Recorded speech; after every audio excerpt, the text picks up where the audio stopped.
Ay, mga idols, lunch tayo. Itong ulam ko ngayon ay itong ginataang puso ng saging. Yummy ito, masarap. Okay?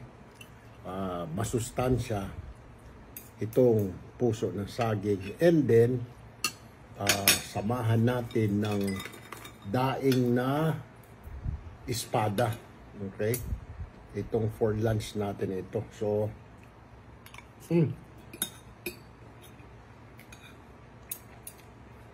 good.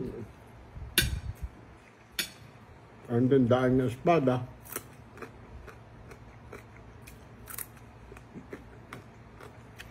Okay.